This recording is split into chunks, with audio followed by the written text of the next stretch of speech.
COVID-19 has deeply impacted the world on every level, from the personal to the global. I wrote in my letter to our audience that each of us has our own COVID story, and I believe that just as the factors that determine how we react to exposure to the virus are complex and individual, so have been our paths and our reactions to the ever-changing environment this pandemic has brought upon us. I also shared that for me, the shining light that carried me through these past years has been the Synapse. On a personal level, each of my co-founders is uniquely incredible and inspiring. They are Noam Eckhouse, Mahima Golani, and Sarah Bennett.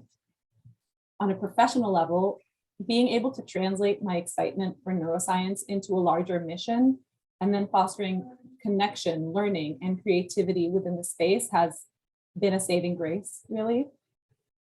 As we strive to understand COVID past, present, and future, several things have become clear. Vulnerability and candor breed connection. Connection and community breed resilience. So we must stay honest about our needs and feelings, even as the world tries to convince us we are back to normal, whatever that means, and even if we only start by being honest with ourselves. Our program, Neuroscience and Education at Teachers College, Columbia University, houses an amazing group of students from so many diverse fields that contribute their different perspectives, similar to how we envision these multidisciplinary panels. Our program director, fearless and uplifting leader and moderator of this upcoming panel, Dr. Froud, is a constant source of inspiration to us all, as she embodies both spirits of the scientist and of the true educator. She is also a multidisciplinarian. Coming from the world of speech-language pathology, she currently heads the Neurocognition of Language Lab, which she also founded. She has along the way taken part in developing assessments for children with language impairments, and today investigates questions about language, cognition, and learning throughout the lifespan. She is incredible, and we are so lucky to have her valuable perspectives as clinician, neuroscience, and educator. Dr. Froud, the floor is yours. Welcome, everyone. Wow, my goodness, thank you so much. That was unexpected and really lovely, much appreciated. Welcome back to those who attended this morning's remarkable discussion of the impacts of COVID-19 as a disease, and a warm welcome to those who are just joining for this afternoon, or for those who are engaging with our recorded sessions later. Just to repeat from this morning, this one-day symposium is an initiative of the Synapse. That's a student organization associated with the program in neuroscience and education at Teachers College, Columbia University. As was just beautifully mentioned by Liri, I'm Professor Karen Froud, the program director, and very, very proud once again to acknowledge the tremendous efforts and engagement of the Synapse student leadership team, Noam, Mahima, Sarah, and especially Liri, who first had the idea for this symposium. In common with all the work of the Synapse, this symposium aims to provide an opportunity for connection and shared discussion of a shared problem from a neuroscience-informed perspective.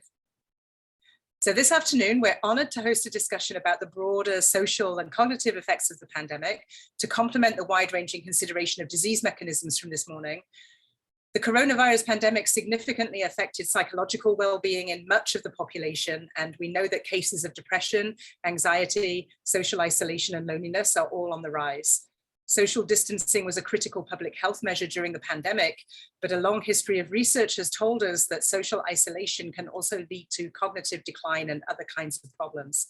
The full scope of the underlying causal mechanisms of social isolation in humans remains unclear, partly because it's not the kind of thing that you can easily study through randomized controlled trials or other experimental designs. So this afternoon's panelists will discuss the severity and extent of the risks to social and cognitive health associated with the pandemic response and some potential approaches to balancing these competing risks.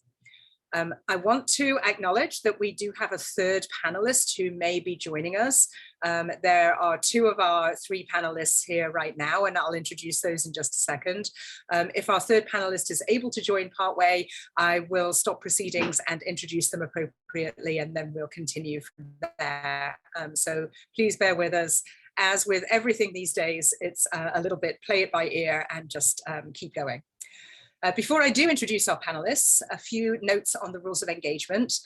Please do, if you're able, keep your cameras on, because seeing your faces and responses and nods and smiles really supports our speakers and all of us to stay engaged and connected with one another.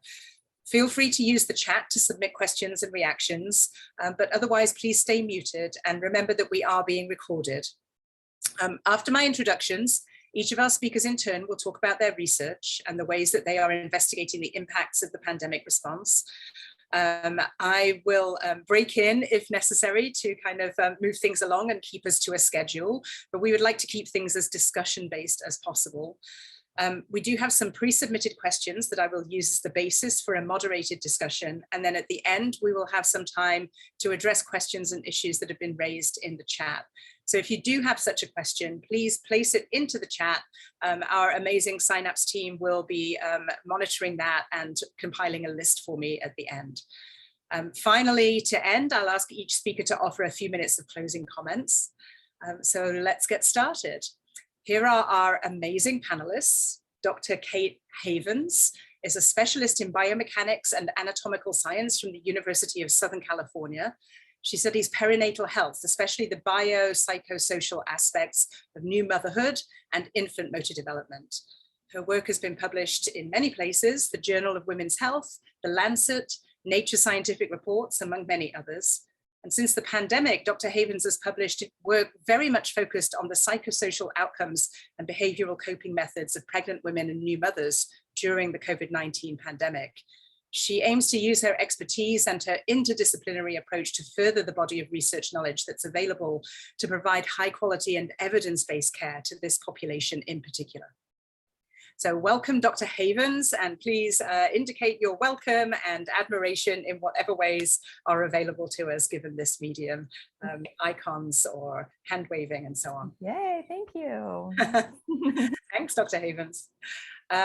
Dr. Cassandra Hendrix is a research fellow at the NYU Langone Department of Child and Adolescent Psychiatry.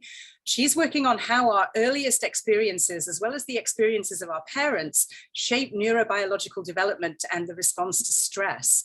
She's particularly interested in biobehavioral processes linked to long-term psychiatric risk and the mechanisms for resilience too. Her recent work has been focused on the effects of maternal depression and COVID exposure and how that interacts with cognitive and social emotional development in infants and young children. She's part of the CovGen Alliance, which is focused on young families and children around the world that were conceived, carried and born during this time, the COVID generation, hence CovGen. Her work has been published in Network Neuroscience, the Journal of Psychopathology and Clinical Science, Developmental Medicine and Child Neurology, and many others. In addition to her amazing work on infant and child development, Dr. Hendrix also works on brain imaging protocols for things like fetal fMRI, which is an incredibly valuable contribution for the whole field. So as we discussed just before we open the doors to you, our wonderful audience, Dr. Havens is going to get us started with an overview of her work as it relates to the impacts of the COVID-19 pandemic. Dr. Havens, the floor is yours. Thank you. Thank you so much. And what a wonderful introduction. I feel so honored to be here today. And I'm just really excited for this opportunity. So thanks so much for inviting me today. I was able to attend part of the first Synapse this morning, and it was just so inspiring, and I learned so much in the time that I was able to join. So I'm excited about this panel also. I'm going to go ahead and share my screen. I prepared a few slides. Let me get it up to the right spot for us. Just a second. Okay. So as Dr. Froud said, I am a professor. I spent most of my time teaching basic science to health professionals. I teach anatomy. I love anatomy. What a crazy thing to say. I never thought that this is what I would do with my life, but oh my gosh, it's my favorite. I think it's so cool. So I teach in the Doctor of Physical Therapy program at USC. That's sort of where I'm mainly housed. And then I teach in a master's program in pain medicine through the Keck School of Medicine, physician assistant anatomy, and then I also teach an undergraduate class for students who are interested in health professions through occupational therapy. So you can see that I sort of am teaching a lot of different health professions, and I'm teaching all anatomy.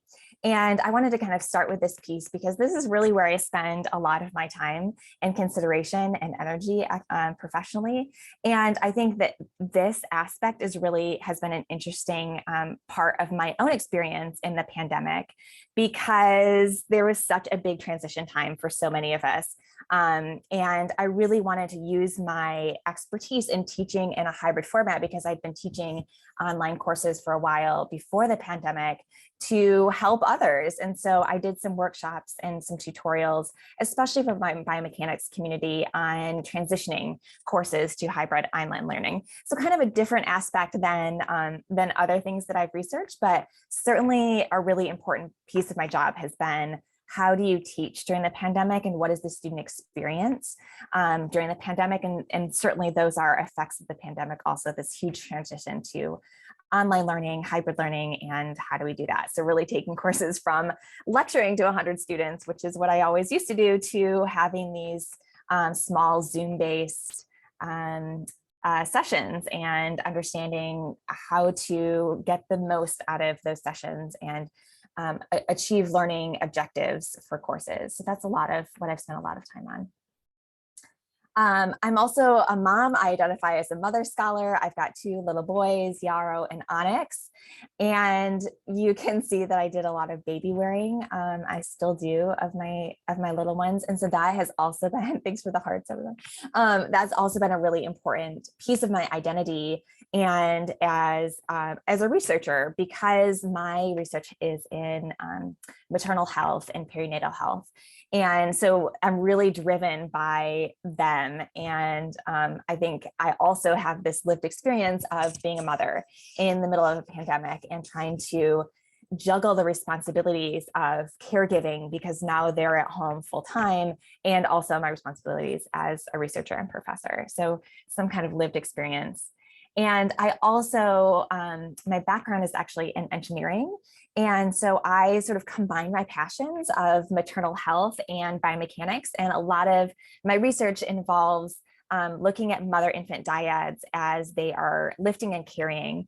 So I work in a biomechanics lab. That's what I'm showing here. You can see these cameras. If biomechanics is not something you're really used to thinking about, we use these infrared cameras, and we put little motion markers on people on different landmarks. And that allows us to track movements. So while I bring in moms and babies, lifting their babies, walking with their babies, carrying their babies in different ways. And so that's another aspect of the research that I do. But what I want to sort of spend the rest of my time focusing on is more of the research related to maternal health and perinatal health as it relates to the pandemic. So Dr. Froud already brought up the CoGen Research Alliance that Dr. Hendrix is also a part of. I'm so excited to meet Dr. Hendrix today, because we've exchanged emails for a few years. We're co-authors on a couple of papers together, and I've never actually seen her in 2D at all. So I'm really excited about this. So the CoGen Research Alliance was started in March of 2020, acknowledging that the pandemic was going to have some major effects on this whole generation of pregnant women, of perinatal health, postpartum individuals, and their babies. And so we developed this pretty large research alliance, multidisciplinary, and also sort of a throughout space. So not just in Los Angeles, which is where I'm located, but throughout other areas also. And we've been trying to sort through some of the research that we've collected and get a better understanding about what are some of these effects of the pandemic.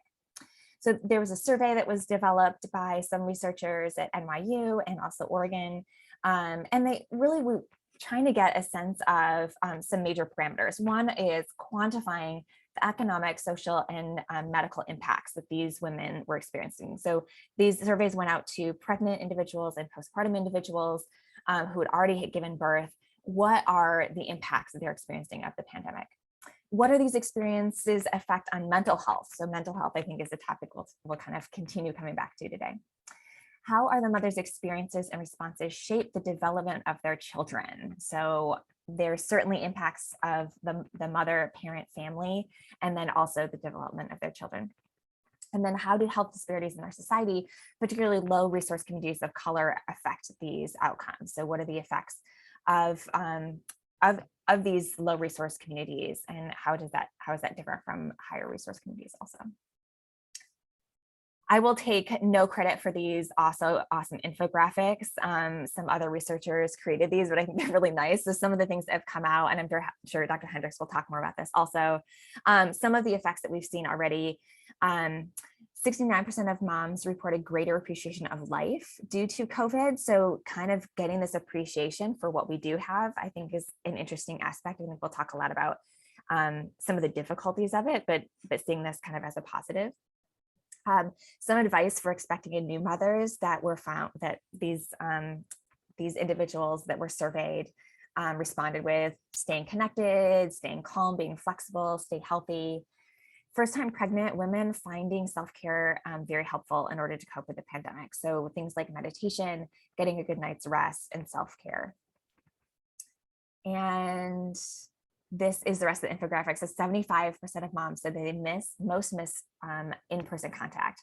And I think that's really a theme that I'll talk about a little bit in a couple slides here also, that in-person contact was really restricted, right? Stay at home orders and social distancing was such a big part of the early part of the pandemic as we were trying to reduce transmission and really understand what the disease was all about.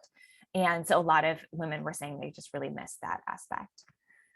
Greatest sources of stress, we found financial to be the biggest source of stress, health for their own self, for their other individuals. 78% of mothers reported an increase in stress. I think not surprising, but really an important aspect to be thinking about. 75% of pregnant women reported changes to prenatal care due to the COVID-19 pandemic. So things like reduced prenatal appointments, changes in their birth plan, so not having a support individual able to be there during the birth or having visitors come into the hospital, so a lot of changes. And then 90% reported changes to postnatal care. So a lot of sort of health related changes were happening. So those are some kind of the preliminary things. I want to talk a little bit more specifically about social support. And Dr. Judy Zoe, who was a student that I was working with, we published this in Midwifery a little over a year ago. I'm going to jump kind of the punchline. I could talk more about the study and I'm open to questions about it, but I'll jump to some of the key findings that we saw. So comparing social support, we asked these individuals, how is your social support now during the pandemic? This is early summer of 2020. And how was it prior to the pandemic? And you can see social support rating of 1 is not very well supported and 7 very well supported. So a lot of individuals were saying prior to the pandemic, I felt very supported, but lots fewer were saying I felt very supported during the pandemic. So definitely a shift towards a lessening of feelings as well supported. And when we look at these numbers, a few people did say they felt more positive change, so greater support during the pandemic, but most were negative change or no change. And certainly that has some implications. So this is the distress rating. So individuals that were mildly distressed gave 1 as a response and highly distressed as 7. And then we rated these social support changes as -1 if they had a decrease in their social support, 0 if there was no difference in their social support, and 1 if there was an increase in social support.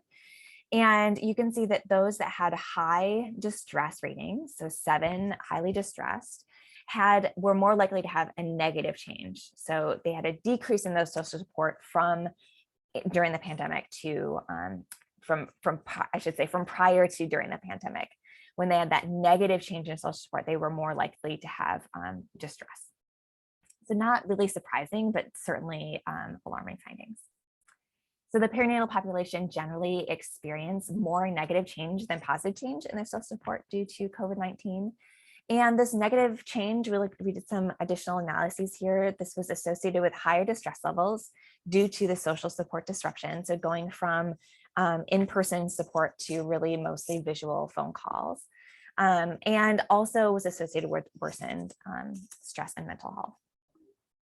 I think one of the cool, interesting things that we found here, though, is, and I'm going to end on this more positive note, is that we found that the most effective method for feeling social support for these pregnant and perinatal postpartum individuals during the pandemic were virtual means. So using video calls especially was helpful, and interacting with friends. So video calls with friends video calls with friends, like what a simple intervention technique, right? To increase your, phone calls, your video calls with your friends, planning time to meet with your friends, just like you would like, hey, let's go out for drinks, like, hey, let's meet online instead. And that was really the most important method of social support.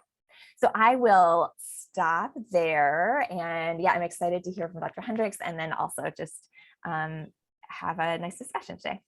That was amazing. Thank you so much. Yeah. And I mean, you said you were going to end on a positive note, but to me, what was very striking about that was the extent to which people were responding positively and finding, really resilient strategies and approaches to enhance the positive aspects of their change in circumstance. So I'm hoping that we can discuss that further as we move along. And how great that we managed to facilitate a meeting between two collaborators, and we didn't even know. That's really fantastic.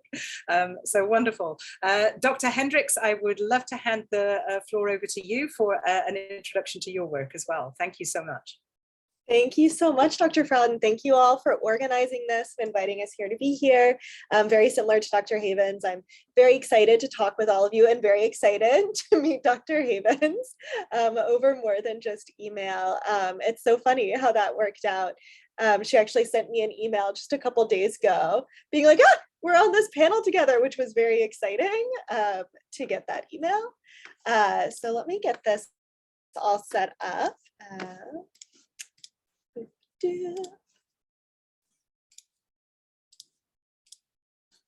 Ooh, let me try this one more time.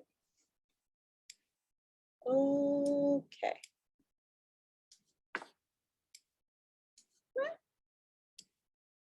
Okay, we can see everything okay after my minor tech glitches that are now caught on camera forever.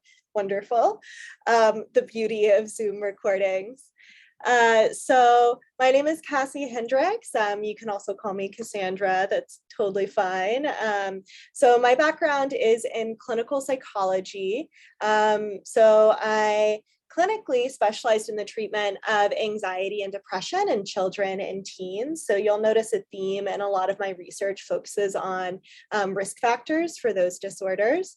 And then research-wise, I've always been really interested in how the kinds of experiences that our parents have trickle down to shape our earliest development. And I'm really interested in early developmental processes because I think that the fetal period and infancy is this phenomenal, remarkable time of plasticity where all of these systems are coming online. And because of that remarkable plasticity and malleability, it's a time where we could potentially do some preventative interventions that can be quite effective. So I am currently working at Langone Health with Dr. Mariah Thomason and Natalie Brito, who are wonderful individuals. You might recognize Dr. Thomason's name from that COPE survey that Dr. Havens mentioned to you guys.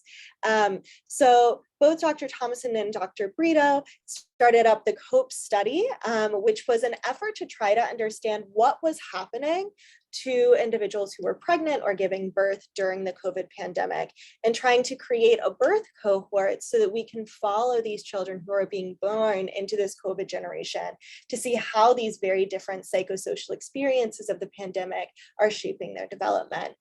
And Dr. Thomason and Dr. Brito really hit the ground running with this idea. So they started recruiting for this study in late March of 2020.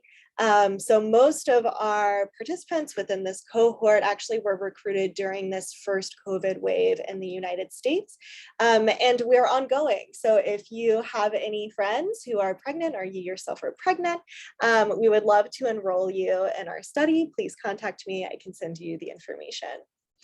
And so this is really, the goal is to be this comprehensive assessment of child development. So it started out online as we were all remote during the pandemic with the administration of that COPE survey, which we administered multiple times throughout pregnancy at 2-week intervals for a couple of months, almost 3 months. And then we added on by doing some additional visits after these children were born that include Zoom visits, where we're doing assessments using remote eye tracking technology to look at cognitive development, parent-child interaction within the home. And then we started doing some in-person visits about 1.5 years ago. And as part of these in-person visits, we are doing MRI visits with newborns and 1-year-olds. And MRI is a strong magnet that takes pictures of the brain. These are 4-dimensional images. You've probably heard of like 3D images, and then the 4th dimension is time. So we're actually able to see how brain activity changes over time using these images. It's completely non-invasive. Babies are sleeping the whole time it happens. So really the most stressful part of the whole thing is trying to get a baby to sleep in a new place, which any of you who have children or have worked with children can be a whole ordeal in and of itself. We are now actually launching our 2.5-year visit, which is wild that some of these babies that were born at the start of the pandemic are now aging into our 2.5-year visit. This is also an in-person visit in our lab where we're using an additional technology to measure brain development called FNIRS. So FNIRS is another non-invasive way to measure blood oxygen levels in the brain using a near infrared light. So mom and the kiddo wear these caps that shine light through the skull, and then we can get all of this interesting information about blood flow in the brain and infer neural activity from there. What's nice about this is that kiddos don't have to be asleep during it, so we can have them do all kinds of tasks playing with their parent to look at how their brain is responding in these different contexts. So I did want to point out that in this enrollment graph that I've plopped at the top of this slide, it says enrollment stopped in December 2020, but that's not actually true. It is ongoing, and we now have a cohort of about 1,300 individuals who have completed the online portion of these surveys. And then the goal is to follow about 300 of them through 3 years of age. The reason that I kept this enrollment with these earlier time periods is because a lot of the data I'm going to be showing you guys today is on this cohort of individuals that enrolled early in the pandemic. And I'm going to be talking a lot about what we were seeing in the first few months, because I think that contextualizes the very beginning of many of these children's development. So one of the papers that has come from this cohort that Dr. Havens is very familiar with because she was a huge part of it, was looking at how the COVID-19 pandemic has really changed perinatal care for families across the US. So here on this plot, again, I'm just gonna jump into some of the fun findings, and I'm happy to go into more detail about methodology during questions, but we were told to keep the presentation short. So I wanted to get all the fun info first to capture your attention.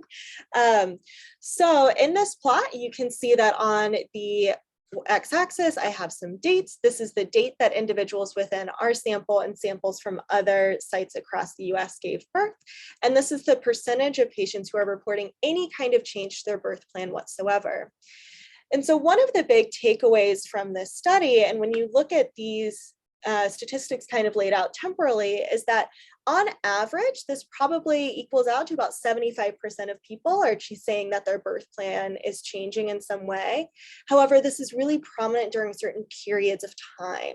So for instance, during this first major COVID peak, when lockdowns were in place, nearly 100% of the thousands of people within our sample reported that there was some kind of change to their birthing plan.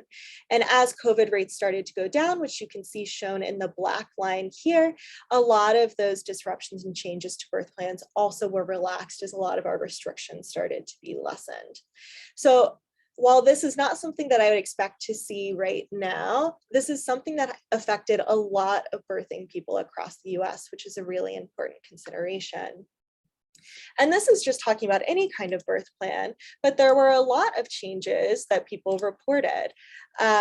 People reported having to change where they gave birth, having to switch from a planned spontaneous vaginal birth to a C-section, which is a very major surgery, which is a very big switch.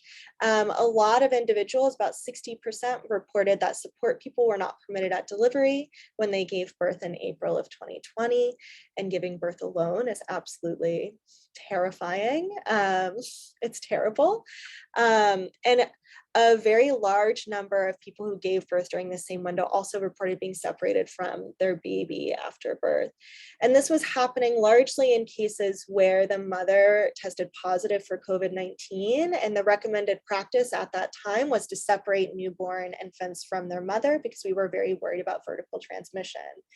As the pandemic went on, we learned that vertical transmission was not as much of a concern, and that the costs of separating infants from their mothers far outweighed any risk of the newborn contracting COVID. But at this time in the pandemic, we still didn't know that. So it was still a very common practice. As you can see, even looking before this red line, when COVID was declared a national pandemic, this is something that virtually never happened in our sample. So this is something that we saw a huge spike in. And some of these disruptions further are tied to maternal mental health. So in particular, the separation from infant one, and mothers who were separated from their baby, they reported much higher levels of depression and of anxiety, even when you control for and take into account number of prenatal complications, sociodemographic differences, and their general stress about COVID-19, above all of those factors being separated from their baby, and also canceled prenatal appointments were very strong predictors of worsened depression and anxiety. But changes to perinatal care are not the only change that has happened during the pandemic, of course. Dr. Havens mentioned that there have been a lot of social changes for all of us. And as part of the COPE survey, we asked people about a variety of different pandemic-related stressors.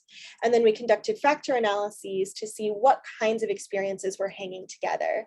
And the big themes and factors that emerged were that people reported a lot of concern about financial strain. There was a lot of job loss that happened, especially early in the pandemic. There was a lot of concern about scarcity, so access to baby supplies, toilet paper, if we all remember that phase of the pandemic. Groceries were running out of stock, especially here in New York City. Access to groceries was a very big concern in these early months of the pandemic. People were afraid of getting ill or of their loved ones getting ill because we still didn't understand what the long-term ramifications of this disease were. This is all pre-vaccination, right? So it's a very different thing to get sick early in the pandemic versus later.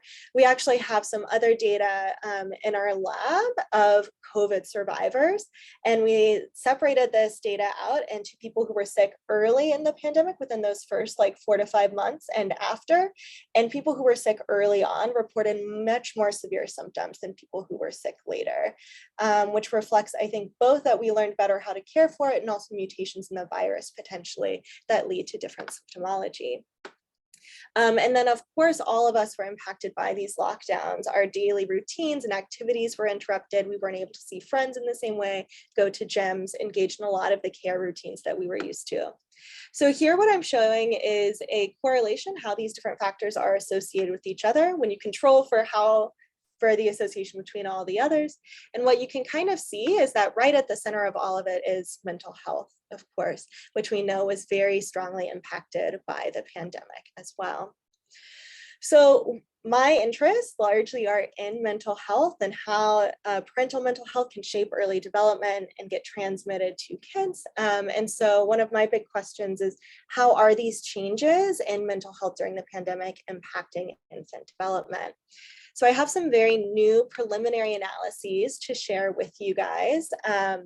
So I told you that we assessed stressors and mental health repeatedly across pregnancy. So we can actually use that data to create a quantification or a measure of how much mood symptoms are changing across pregnancy. So this is something that I'm referring to as entropy here on this graph.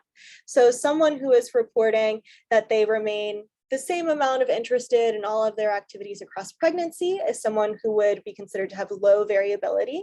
However, someone who's reporting that they used to be interested at the beginning of pregnancy in a lot of their normal activities, but they've become uninterested, would show a lot of variability in their symptoms and therefore would have a high entropy score.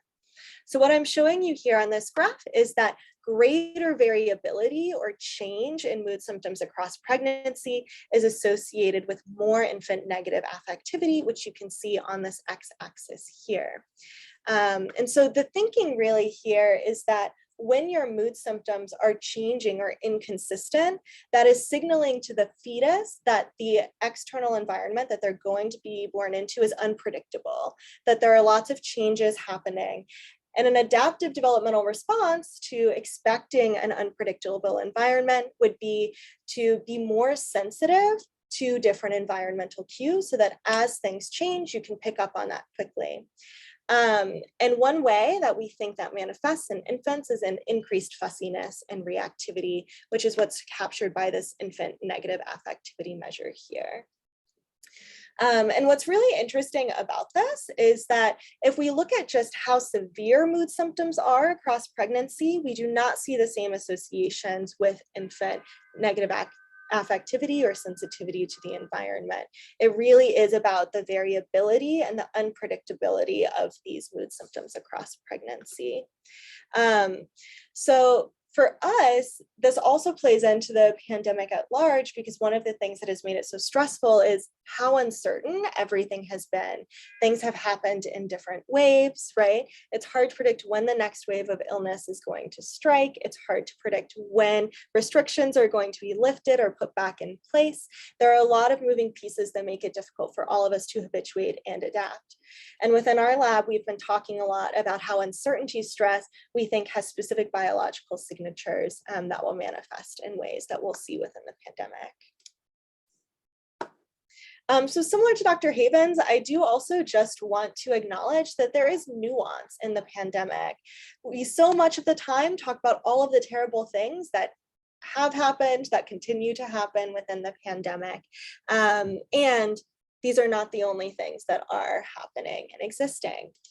Although a lot of individuals are reporting changes to their perinatal care, within our sample, most people are actually reporting that they felt really well supported by their care providers. Even though their care plans were changing, even though their prenatal appointments were canceled, they could tell that their providers were trying to do the best that they could to support them.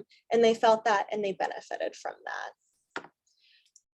I also want to point out that we have begun to utilize much more flexible systems in terms of healthcare and even in terms of job structures, which come with pros and cons, absolutely. But within our data, we do see that canceled prenatal appointments is related to increased depressive and anxiety symptoms in pregnant people. However, switching those same visits to virtual is not associated with worsened mental health. So this provides a clear solution that we can try to be utilizing more of so that individuals who are in the peripartum period, and all of us in general, right, can be getting that support that we need, because it's really about that isolation that seems to be so detrimental to us. And if we can get that support, even if it's not in the way we would prefer it, it's still helpful and can have some buffering effects that will promote resilience. And we see similar things in terms of job structure. You know, I'm not here to make a statement about whether we should all be able to continue to work remote forever or not. But I will point out that the Pew Research Center has published these statistics showing that actually most adults who can work remotely are continuing to choose to work remotely even into January of 2022, right?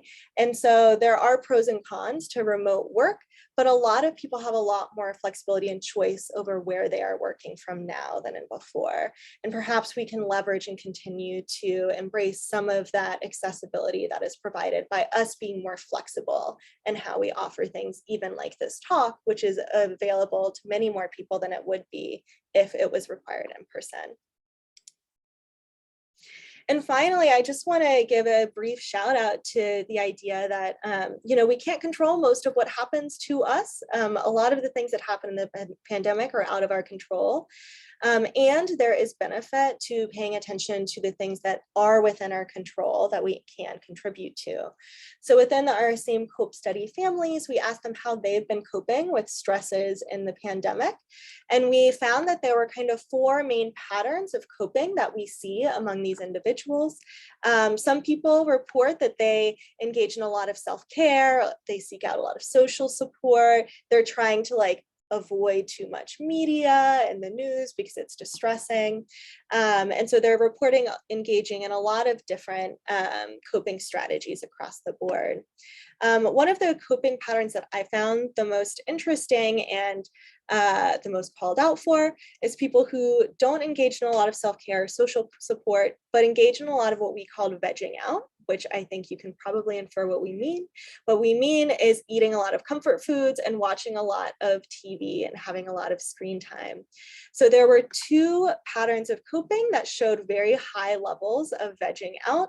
And unfortunately for me, we did see that individuals who engaged in those coping patterns that were very high in vegging out and watching lots of TV, eating lots of comfort food, also had the highest levels of anxiety and depression. Now, this is correlational. We can't infer causation from here. It's also very possible that people who are feeling the most distressed find it the hardest to engage in these other coping strategies. So I think that's an important nuance whenever we're looking at these correlational studies, that this is not causation. However, there is a clear link here, and there are actually interventions like behavioral activation that try to target these exact behaviors as a very successful intervention for depression. So there's a lot of unanswered questions. I just wanted to briefly mention a couple of the things that we're trying to think about in our lab as we're moving forward with this research. And one of them is how we consider both these nuances and experiences of the pandemic. It's not really helpful if we only focus on all of the detrimental effects of the pandemic to the exclusion of factors that might be promoting resilience, right? Such as social support and finding social support in new ways. I also think that it's important that we as scientists really think hard about how we are talking about COVID and how that impacts parents and families. If the only message we send out is how children are struggling in the pandemic and the pandemic is so bad for kids, the natural response is going to be to stress out a lot of parents and make them very anxious, and that will have trickle-down effects for their kids and their child development. And it's also not a full picture of the story, right?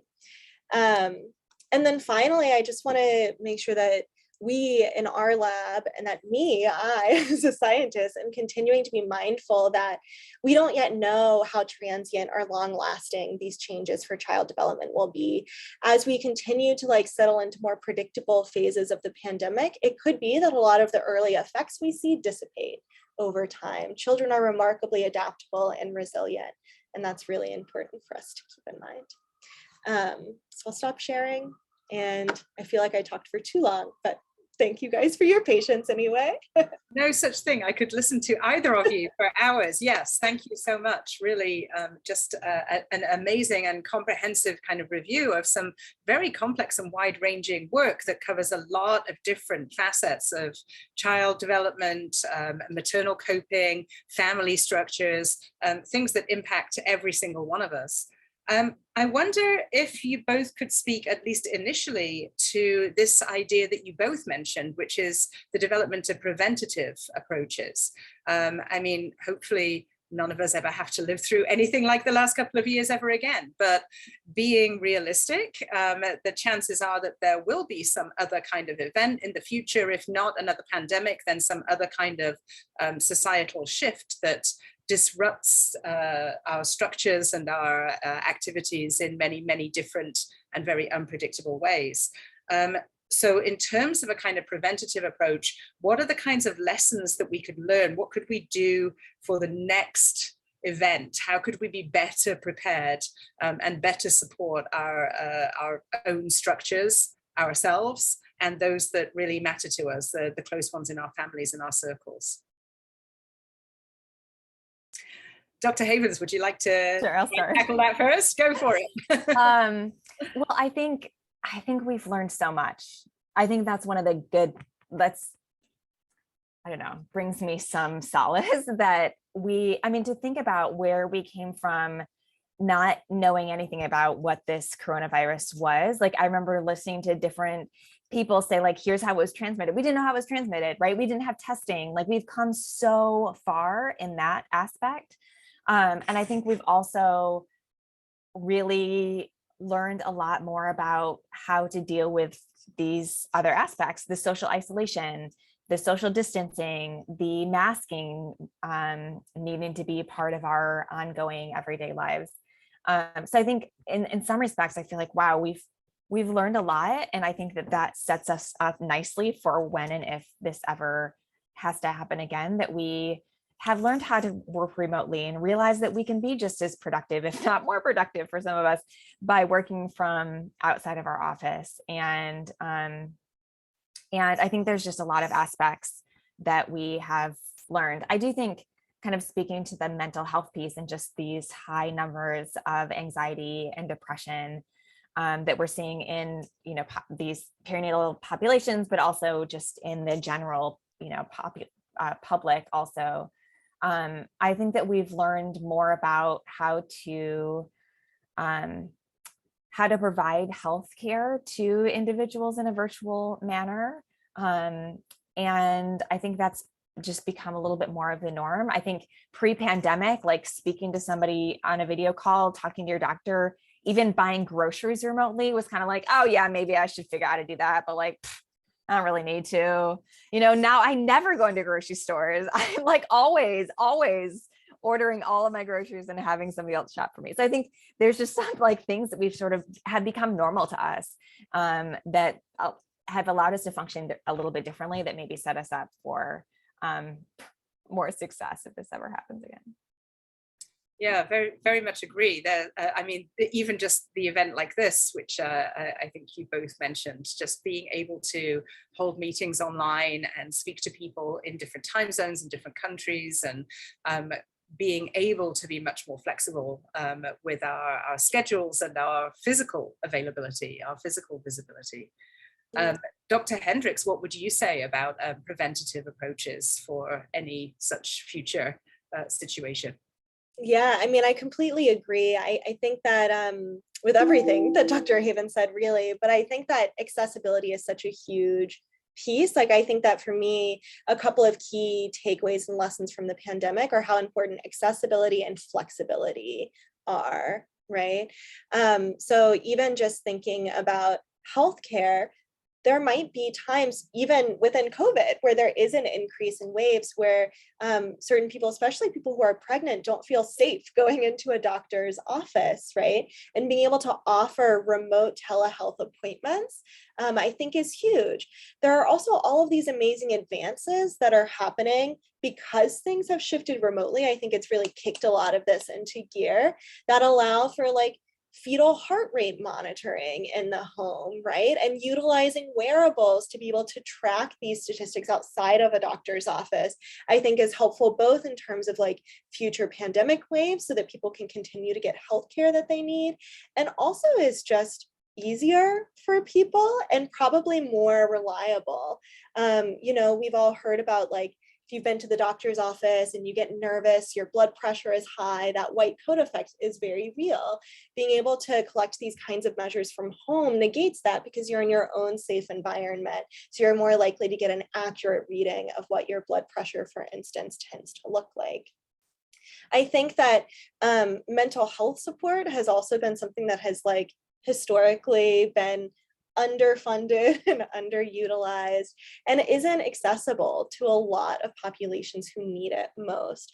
A lot of individuals who live in more rural areas or who lack consistent transportation might have a lot of other stressors going on in their life, but might not have easy access to a physical therapist's office that they can go to or take their kids to. And so that the advent of telehealth and making that more accessible, I think, is huge and something that I think will be helpful in future waves where potentially social isolation and social distancing must be enforced for the sake of people's health, or when there are other unexpected stressors that are happening for all of us. So I think that flexibility and that accessibility is going to be really important and something we can take away. I also think that we've learned some like clear-cut lessons in terms of like, don't separate moms from their babies, like I think that is a very clear lesson that we learned just not to do. It's bad for everybody. It's bad for the mom, it's bad for the baby. It doesn't feel good to the practitioners who are needing to do it, and it doesn't actually prevent the baby from getting COVID. So I think that that's another clear lesson that we can just take preventatively and try to avoid reactive healthcare changes like that might cause more distress than they actually help. I think that's a very key kind of contrast, the reactivity versus the proactivity, right? Something that maybe we can develop as we move forward and try to assimilate the lessons of the last couple of years, is that we can be much more proactive about our self-care and the care of the ones who are close to others, close to us. So, for example, both of you mentioned mental health care. That's something that certainly continues to carry a lot of stigma, but something that I'm getting the sense has been much more available for open discussion, and that people can actually really talk a little bit more openly about, you know, I need to protect myself. I need to take some time. I need to actually make some allowances and make some adjustments so that I can protect my mental health, my emotional health. Have you seen changes like that in people being more proactive and also being more willing to talk about the things that, you know, formerly might have been a little bit more considered private or personal or taboo in some way? Yeah, go for it, Dr. Hayden. I don't have research data on this, but anecdotally, absolutely, I can say that I've seen that within many of the social circles that I move through.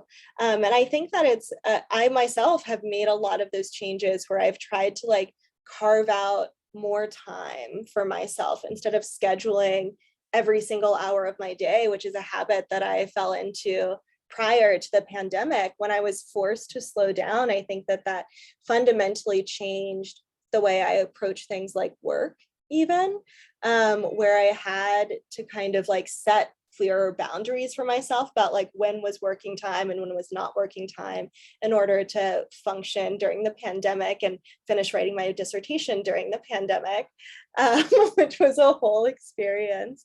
And I think that those changes really benefited me. And so I have like much clearer boundaries for myself that, you know, are still flexible as they need to be, like when I have a big grant deadline coming up. But I have found that to be helpful for me and my own mental health. And even in terms of saying no to like certain social plans, I used to always feel like I needed to say yes. And I have felt much freer to like set those boundaries. And it's received so much better than I ever thought it would be, because I think everybody has been talking so much more openly about the need for protecting your time and your mental and emotional energy, which is something that I think we didn't spend much time thinking about before. It was more about, do you have the time to do it? Not what's the emotional cost for you to do this? Absolutely. Something to be said for shared trauma, right? Something yes. we all live through together and we're all feeling the effects. And then when you actually are able to express to somebody in whatever, in a professional or a personal circle, that you actually need to more effectively cope with the impacts of that, I do think that it's been met with more understanding. Yeah. Dr. Havens, what's your reflection on that? Something that you said, Dr. Hendrix, triggered this in me. I remember at the very beginning of the pandemic where it was like, stay at home. I was so relieved. I had this sense of like, oh, thank you. Thank you for taking this burden off of me of like play dates and weekends and doing all the things and going to this and going to that and like rushing around. I was like, oh my gosh, thank you. This feels so much nicer.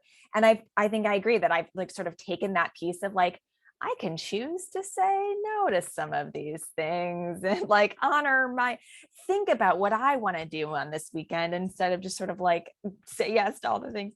So I think there are those aspects. I also think that social media became sort of bigger in the pandemic, right? People were sort of needing an outlet for their social experience. And so felt like there was a lot more like a surgence. And again, I don't have data on this, but, and I think one thing that's really helpful about social media is that it normalizes some of these things. So thinking about these depression, anxiety, and some of my research is in pelvic floor disorders and pelvic floor dysfunction, incontinence, and perinatal health is a big topic. And it's sort of it has helped those topics feel more able to be talked about by individuals who are experiencing symptoms related to depression or incontinence. It's sort of been such a taboo, like it's very normal to have these and we would just won't talk about it, to, oh, I'm connecting with these people. I'm in a group of all these other people who are experiencing a similar thing, and we can talk about it a little bit more freely in this social media network, where I maybe wouldn't have felt as comfortable talking to a friend that I know casually, but other people in this, are experiencing something similar. So kind of, I agree with Dr. Froud, this sort of taking away some of the taboo of these topics, I think is really so important. Yeah, I mean, I think we can all identify with different aspects of that, but it's amazing how every time I have a conversation with somebody, I hear about some other facet that I never would have considered. This very well understood by anybody who is, a parent, but also some people who are not yet, that there's pelvic floor dysfunction that, is a sequela of certain aspects of the childbearing process. And that, that really has been for a long time sort of like quietly understood, but not really talked about, and if that's something else that we can actually engage with and take away the taboos and make it just more open and make it so that there is an opportunity to connect, whether it's virtual or in person, I think is much less important than the actual connection itself.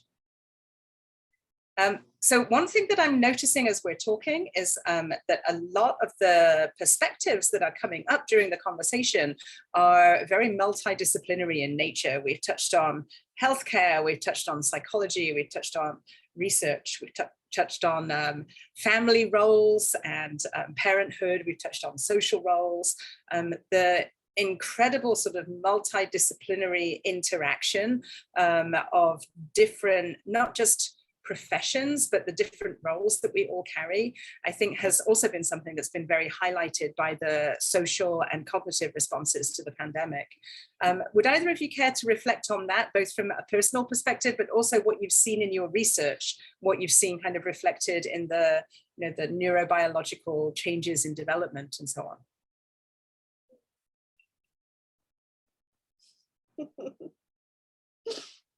Shall I pick someone? I feel like I keep going first for these questions. So I don't think that's true. I'm actually keeping track and it's quite even so far. But if you go first this time, then it will definitely be time for a switch next time. So I guess the question is sort of like, how do I see this as an interdisciplinary problem, right? I think some of the speakers this morning were speaking to that exact thing, that there are these very strong like biochemical things, immunology, virology, there's a lot of, and then the mental health side and the physical health. I mean, I think there's a lot of different aspects of the pandemic and how it has affected different individuals. And I think it's important to acknowledge that in our research efforts, and know that we're often taking like snapshots of something and trying to understand it on a bigger scale. I think one thing that's been interesting also is the timing of equity, diversity, inclusion efforts at sort of a similar time as the pandemic. And so we were kind of taking into light, I think in a lot of respects, more about the outcomes and effects of an individual's demographics on their life experience. And I think that's just so important, and something that, is not exactly because of the pandemic, but in some ways has been because of the pandemic also. It's sort of like shed light on things in different ways that I think have been really important. Sorry, yes, I mean, one of the ways that this was expressed in one of our panel questions is that recovery involves different kinds of aspects of care, different strands of integrated care, because what we're addressing is sort of individual manifestations of the virus. The questionnaire actually expressed it as in the body, but I'm thinking about it in terms of society as well. And that really a kind of collaborative approach is necessary to address recovery and to address moving forward as we actually come out of the pandemic. Do you think that's manifest in your research? Dr. Havens, it's a continuation question, really. Yeah, I think absolutely. I think this is a very important aspects. Yeah. You promised that you were going to talk to us a bit more about your methodology, so I'm trying to kind of push towards like the multidisciplinary nature of your research methodologies. Yeah, I think I've done sort of multiple different things. I think a lot of us researchers turn to surveys and asking about lived experience of individuals in the pandemic because it just was not feasible it wasn't possible for me to bring in moms and their babies to do exploratory research in my biomechanics lab. That's just not something that I could do. And I think it's important to have this sort of epidemiological information to justify some of the work that we do. And so yeah, I think it's important to have a lot of collaborators and have other people on your team that have unique perspectives. And like I said, my background is in engineering. I bring a very different perspective than others in how I approach problems in research. So I work with a lot of clinicians, a lot of physical therapists, occupational therapists, neuroscientists, and it's so important for me to get those different perspectives on any of the things that I'm looking at. I look at how do people walk and how do they carry their babies, and some of that involves not biomechanical things. Like, it's important to be thinking about their development and protection of their child and anthropology. And so I think, yeah, these are all sort of aspects that I consider in my work. Yeah, even something that apparently superficially simple, like how do you carry your child? There's just so many factors that influence that: emotional, psychological, like practical, physical, and especially engineering, right? The biomechanics. I can definitely recall some days when I was carrying my child in a way that I probably should not have been doing, and trying to manage other things too. And it sort of reflects a lot of the pressures that are on, especially on women, and especially on specific sectors of society. I'm actually going to come back around to that a little bit, but I would love to hear from Dr. Hendrix about the multidisciplinary nature of your approach and the different kinds of collaborative strands that you think are important to consider as we think about the social and cognitive effects of the pandemic. Mm-hmm. Yeah, similar to Dr. Havens, like before the pandemic and this COPE study, like a lot of the research that I did was with smaller groups of moms and their babies, where they came into lab, maybe they did an MRI scan. And so the kinds of analyses even that you do when you are working with like thousands of data points are very different. And so it really is much more of a public health perspective, both in terms of how you're handling the research data and also in terms of what you're looking at. I'm not a perinatal healthcare researcher. I'm a clinical psychologist by training, but one of the first papers that I wanted to write in COVID was about how perinatal care disruption was impacting families and impacting mental health. And so it really did require a lot of learning and a lot of talking to obstetricians who are on the ground in the clinics even to understand what is happening, and having their input on this paper that we wrote. Because I think that it's very important to not shame doctors who are doing the very best that they could at this very traumatic and terrible time, right? And so I think that part of it was like taking this more public health lens and zooming out to think about what is the larger societal change that is happening right now, and then how is that impacting this small group of families that I'm trying to study, which is a different perspective from what I was used to, which is really honing in on what are the experiences of this family or of this parent, right? It's definitely the zooming out. I think one of the other things that we've been thinking about a lot and talking a lot about in our lab is, even trying to do research that's looking at the impact of having COVID during pregnancy. We've been starting to do some of those analyses now where we look at COVID infection during pregnancy and then infant brain connectivity, for instance, as an outcome. And we actually see that but when you think about being sick, especially with something like COVID, there's a lot of things that change. So your immune system is changing, so certainly inflammation is a factor, but there's also other things that change. Your sleep is pretty terrible. You're much less active than you used to be, especially with a respiratory illness. You have to socially isolate from people, and we know that social isolation is a very potent stressor. When we try to evoke early life stress in animal models, we do it via social isolation most of the time, right?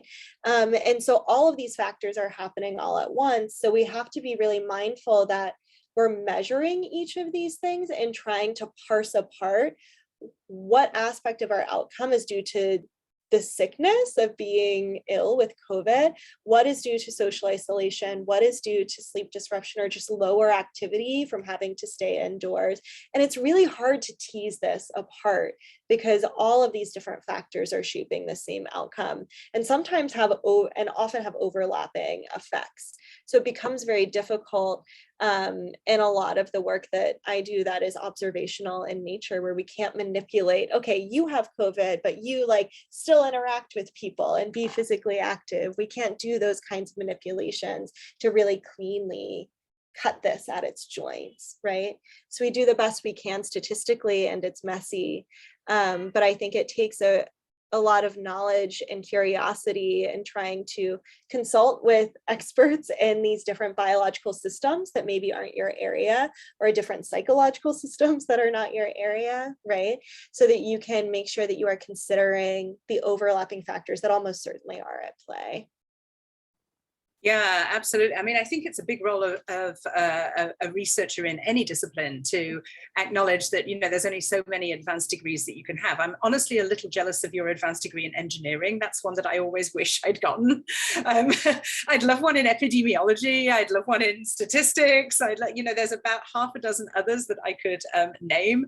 Those aren't the ones I have. And so, you know, I bring the expertise that I have, and then you have to rely on others to actually bring additional kinds of expertise. And a big piece of what we do is just having that, you know, enough humility to recognize that this is a multi-stranded problem and requires a multi-stranded approach, and that, you know, we're just one of the strands. It's not possible for an individualized kind of research approach to really cast light on all the different ways that something this complex could actually influence, you know, something that's already complex, like infant development or social emotional learning or attachment or, you know, parenting practices and so on. I touched very briefly on this with respect to the mother carrying kind of work, but and I can see it being reflected in the chat as well as we're talking. And I promise I've been making notes down here, and it was something that I made a post-it note about too. But I want to take an opportunity to reflect and get your input on the fact that the pandemic did impact different sectors of society in different ways. And that those of us here who are academics and researchers honestly got away with it pretty lightly. We were able to continue with our work in some ways. There were many challenges, and I'm not saying that any of us were immune to that. It was certainly a difficult time. But for example, that flexibility and coping that we were able to engage in leaned very heavily on other people who did not have the same kinds of choices available to them to make.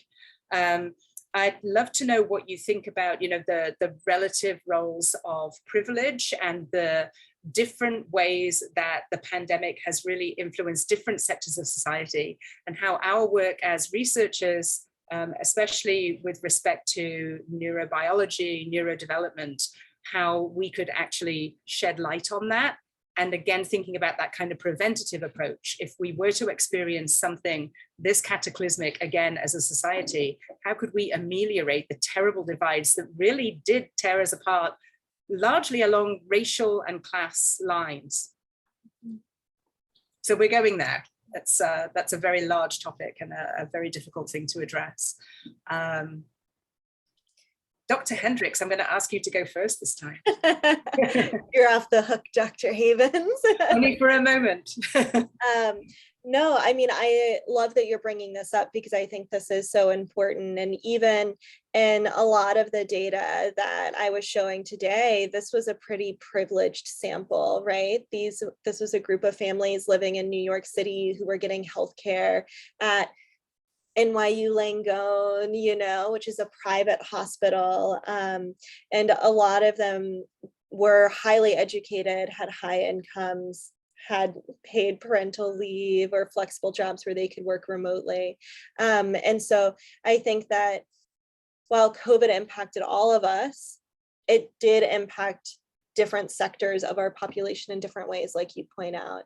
One of the ways that I think this becomes really apparent is, I mean, sure, in the mortality data, absolutely, both in terms of like individuals who are have lower income or are Black or Latina of color, then these individuals were more likely to be in jobs where they had greater exposure, they had worse access to healthcare, there were much higher mortality rates among these groups of people. And I think that part of it is like about healthcare access. And I think part of it is about exposure. And I think part of it is also that then illness is being coupled with chronic biological strain of structural and systemic racism and inequality, which we know creates wear and tear on the body as well, right? Which can actually exacerbate symptomology. We have in this sample that I briefly mentioned earlier of like COVID survivors here in the city, one of the papers that is set to come out this summer was actually looking at predictors of long COVID. And we found that one of the strongest predictors we could see were experiences of discrimination, wherein individuals who experienced greater discrimination had more severe COVID illness. And then in turn, that more severe COVID illness led to more lasting symptoms long-term.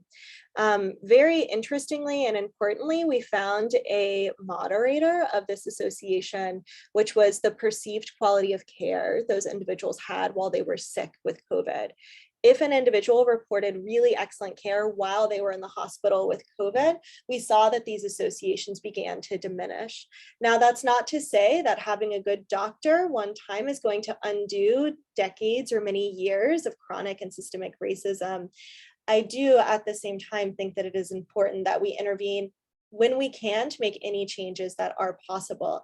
And it speaks to the importance of doctors providing care that is sensitive, that listens to patients, that doesn't assume that certain patients of particular skin colors are tougher, so they don't need intervention as quickly, which is also a phenomenon we can see in the medical world. And so I think that that's like one big takeaway is that how you're treated matters for your health. Right. And so that's one of the ways that we've thought about this a little bit too. Another way I think that a lot of these inequities have come out in the COVID pandemic or been really highlighted by the pandemic is in academic losses among children. So in remote schooling and during the pandemic, we've seen the greatest academic losses among children of color and from lower income households. And so we see that this is another place where there are a multitude of factors that could be shaping these inequalities, right? If you have a parent who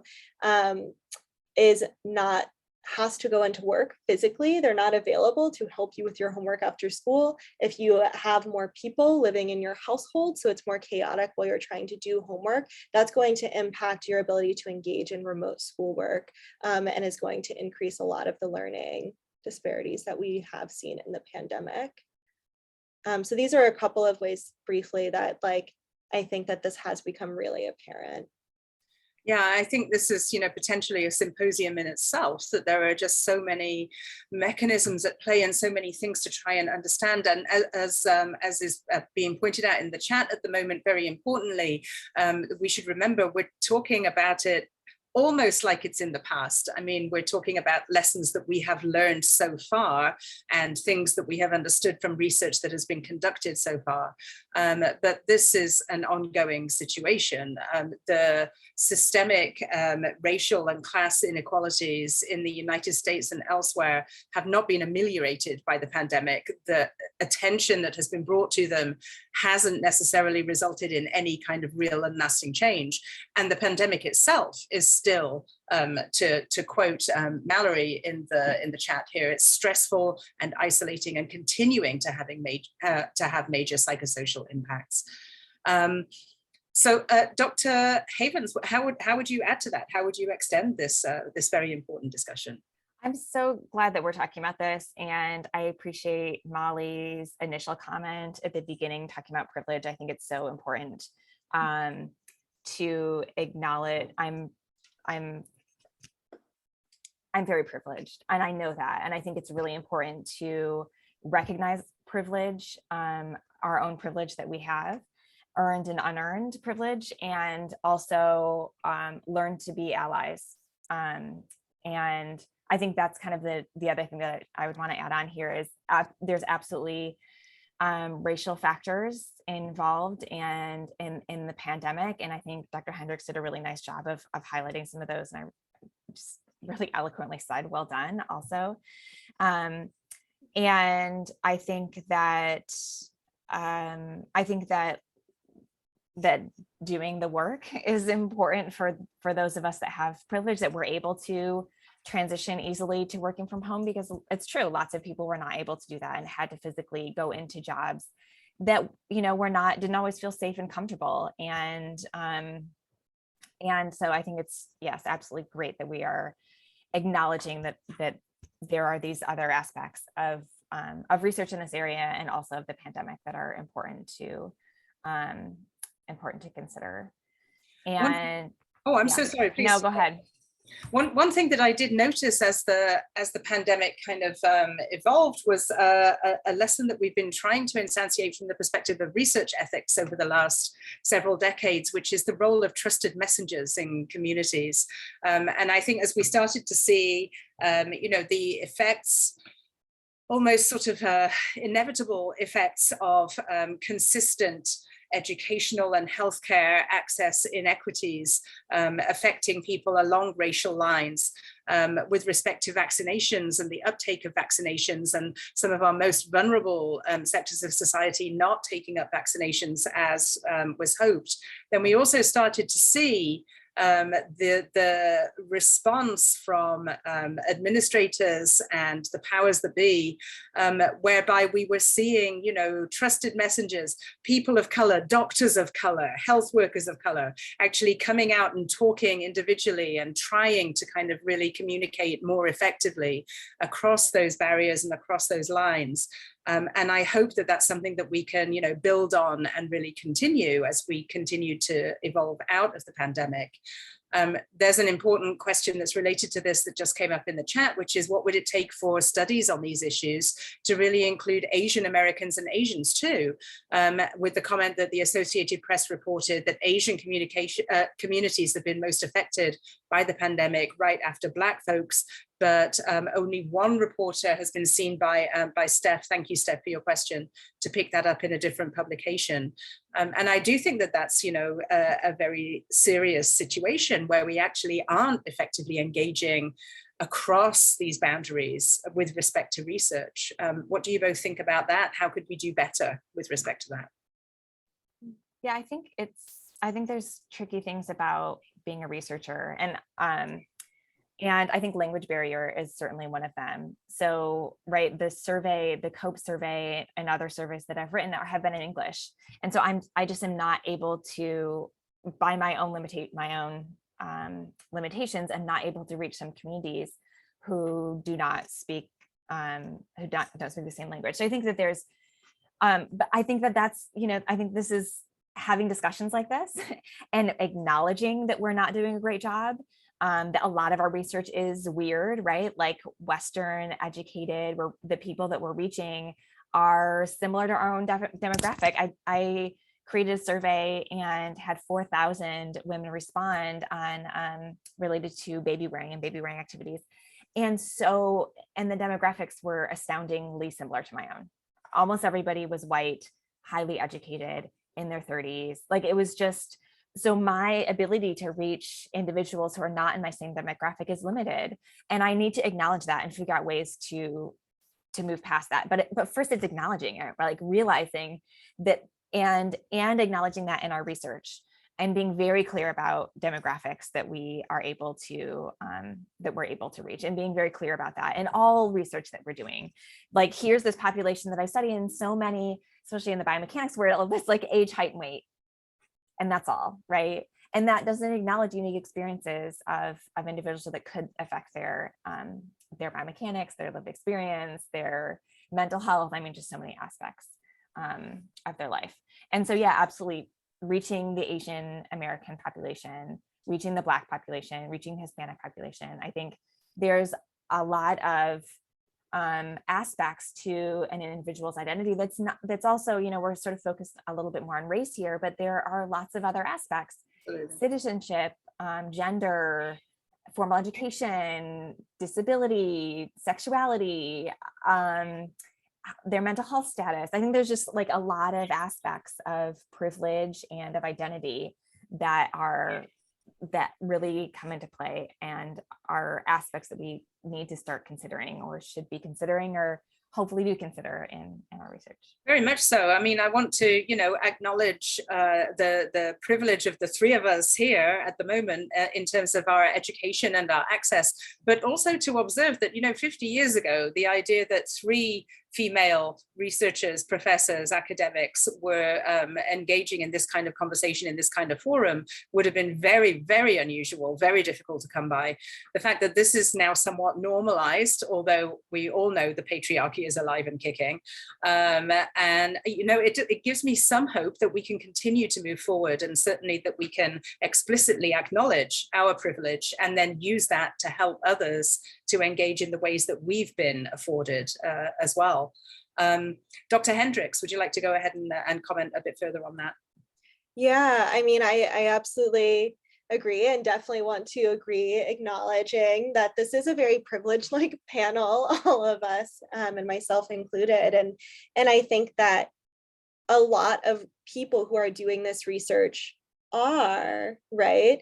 And I think that we all, just because we're scientists doesn't mean that we're not prone to implicit biases that are functions of our own experience. And what I mean by a bias is that I might advertise for a study that is appealing to me. I think that I would do that study if I saw that advertisement, and that's going to be very likely to attract other people who have similar lived experiences to me, right?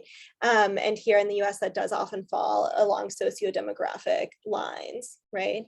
So I think that the way that we can counteract that is by diversifying the people who are doing science, right?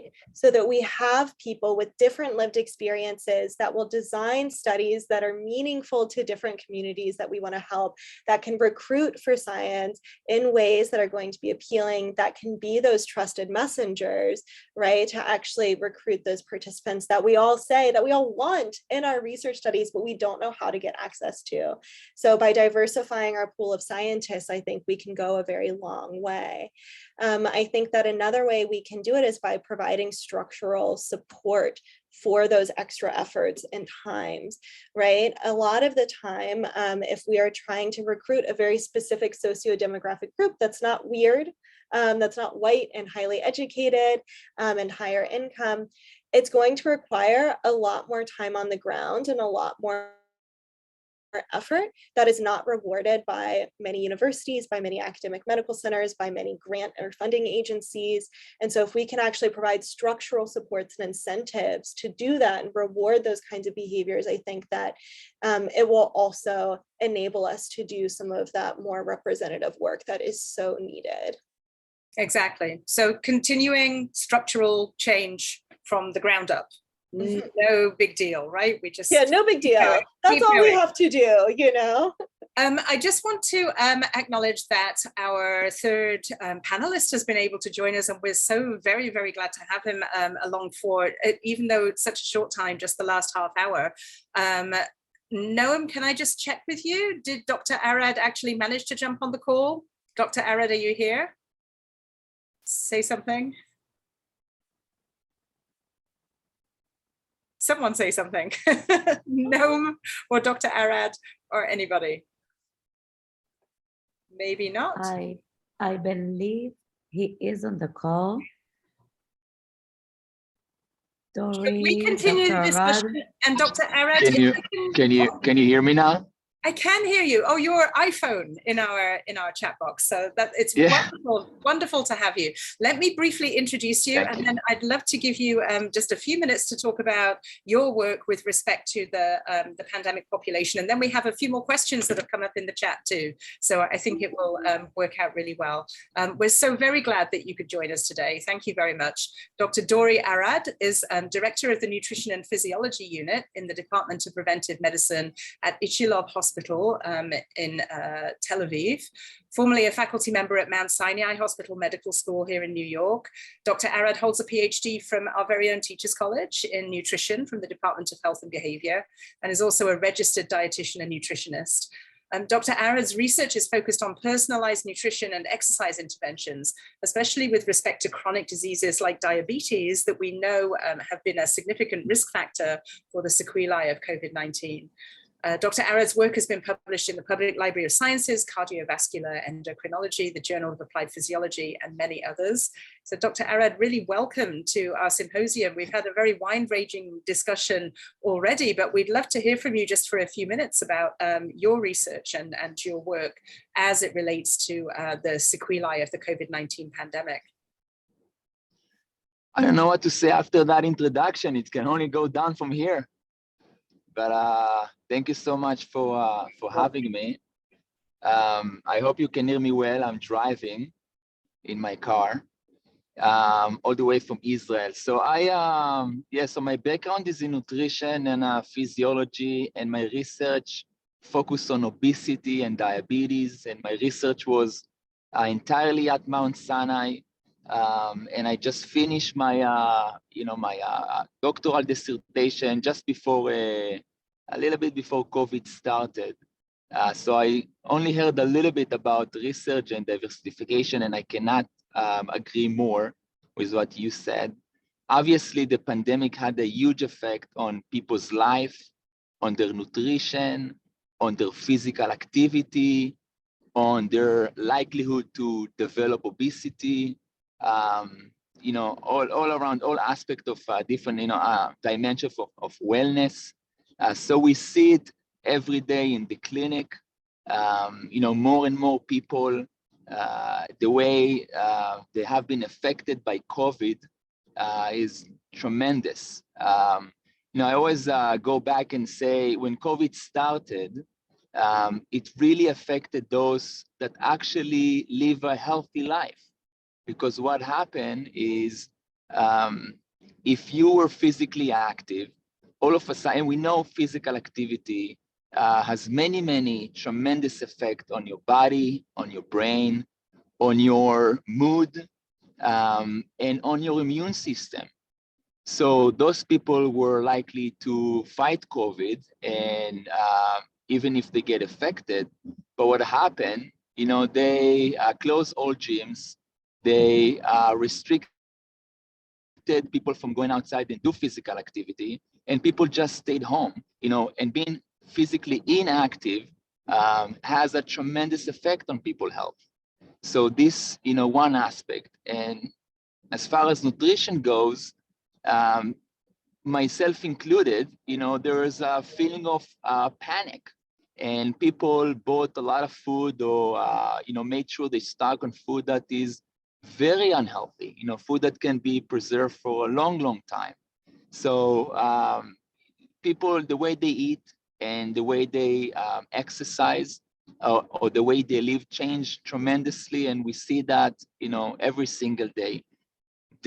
What my PhD focused on primarily is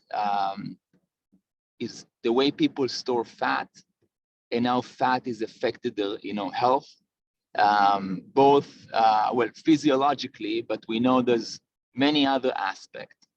So, the pandemic, the people that were affected, I think it's everyone, obviously, and I think we still have, and I bet that you spoke about it before, still have a lingering effect on all of us.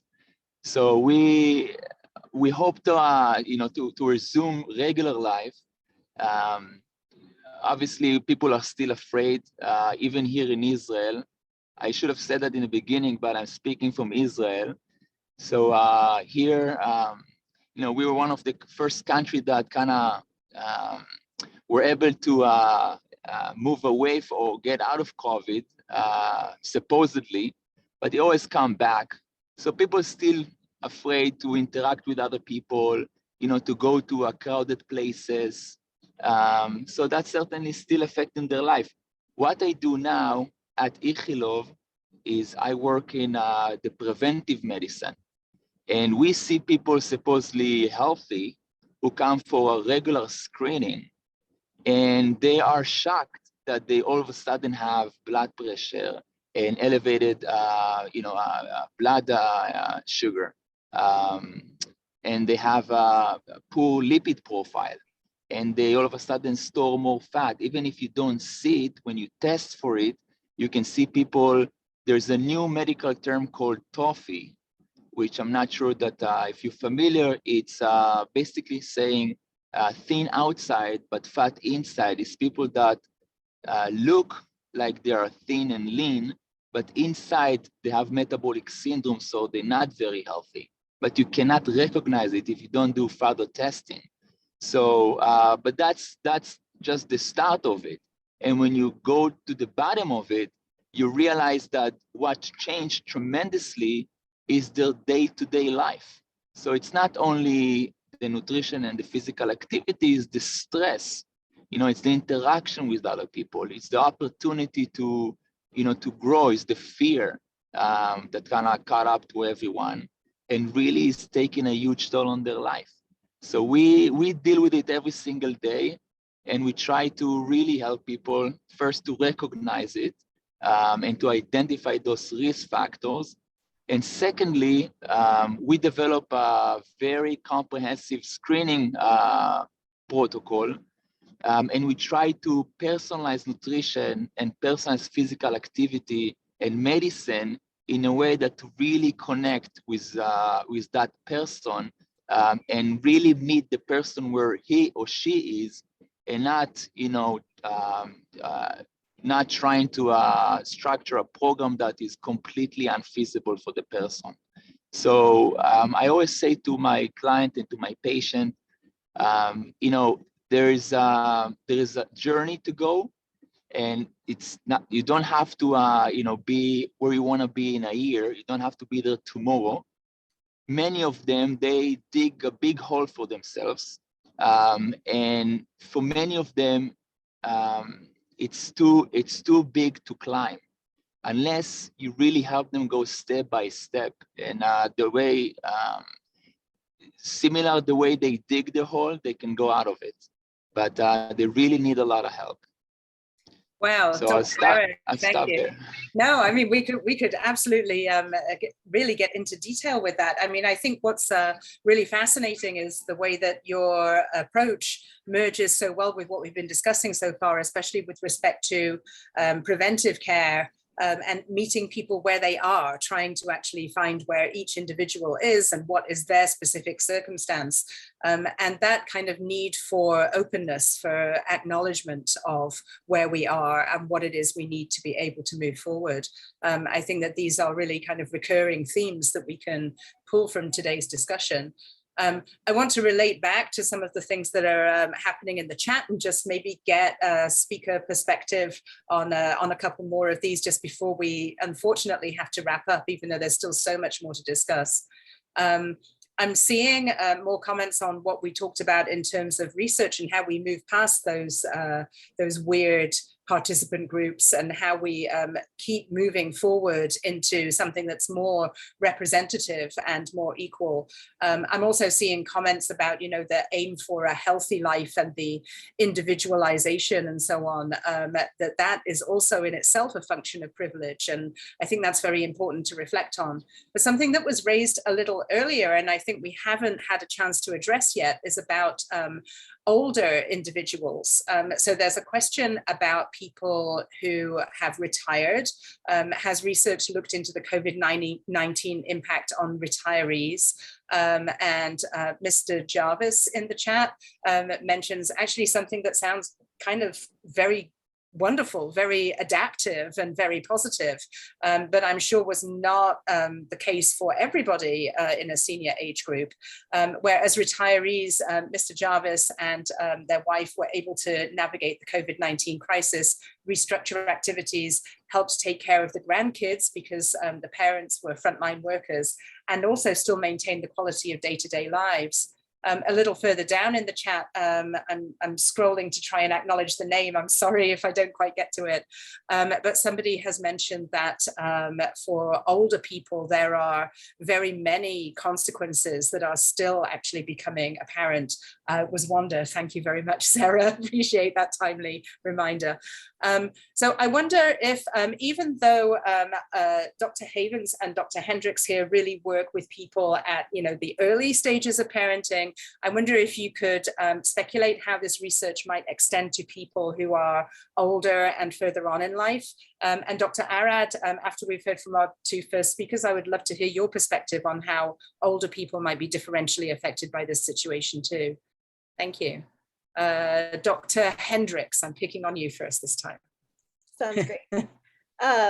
Well, I think that this is a really interesting question, because the way I think about aging is that it's another developmental stage, right? That is very important. So coming from a perspective of like a developmental psychologist, my mind immediately goes to what are the social factors that are changing as you are getting older, and how is that going to intersect with a lot of the uncertainties and stressors of this pandemic. Some of the first things that come to mind for me are social isolation related, right? Anecdotally, I don't have data on this specifically, because again, I'd study the babies, the other end of the spectrum, but for retirees who don't have a partner, or who are widowed, I think that social isolation was particularly harsh. So that was the case, for instance, of my mother. Her husband died, my father died a couple of years back, and the pandemic was very difficult for her because she was navigating living alone for the first time while this giant stressor was happening, and she couldn't see people, her other support system, in the same way that she otherwise would have. So I think that for certain individuals within the retiree community, the social isolation might be particularly pronounced. Individuals who live in independent living homes also experienced a lot of separation and isolation from their family and friends because there was a lot of lockdown and a lot of fear about COVID passing through these communities because of the heightened health risks that made that social distancing so much more important, right, for the protection of health. So it's kind of like a lot of the same difficulties that many of us had with social isolation, but on steroids, right, is the way I'm kind of thinking about it, is that it's even more exaggerated and amped up. And potentially some of these other fears of uncertainty and like the fear of getting ill could create additional stress, additional anxiety that again is going to impact sleep, which we know is a physiological process that does tend to get more difficult as you age as well. Sleep disruption is very common in retiree communities, and that can be further exacerbated by heightened stress and anxiety. Yes, very crucial. Those sort of sequelae of normal, healthy aging that actually then kind of get exacerbated and become more acute, so that we would be seeing differential effects. Even so, even without the potential for getting sick or the extreme isolation that was experienced by many older people. Absolutely. Dr. Havens, would you like to contribute your reflections on that? Yeah, if it's okay, I think that was such a great response. And I don't know that I have a lot more to contribute. I think it's nice to think about, and somebody just wrote in the chat also about transitional times in life, right? Right. Molly wrote in about young adults transitioning to adulthood, and older individuals transitioning to retirement. Like, these times of transition in an individual's life are heightened stressors. Even retirement, right? It's like Absolutely. going into retirement, not that it's, it is a transition. It's doing something different. So I think those are all difficult times. I also wanted to, something that was brought up, Hema wrote in the chat also about, and you had brought it up, Dr. Froud, about this weird populations and how do we move past this, acknowledging it is great, but what else do we do? And I think it's a similar question to healthcare disparities in healthcare, that healthcare access is difficult for some individuals, and we have to consider things that are beyond just, I mentioned language, but beyond that, like, okay, if I want you to participate in a study, you will have to take time off of work, right? And just that is a factor. You would have to transport yourself. That is another, equity issue for a lot of individuals. So I think there's issues that are beyond just, oh, I want to reach out to these people, that we need to think about and consider in designing our work. And I think some things that I've worked for colleagues of mine have been to take their research to the community.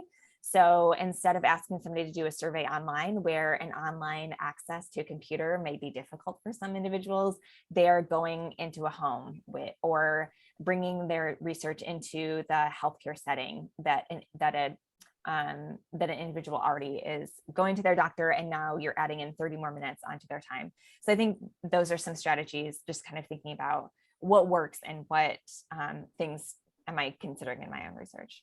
No, I think that theme of transitions was a tremendously important one to bring out. Absolutely, thank you. Dr. Arad, would you like to contribute any reflections you might have on the impact of the pandemic on older individuals or across the lifespan in terms of times of transition? Absolutely. So from a physical health perspective, the older adults are a population that are prone to major nutritional deficiencies as is.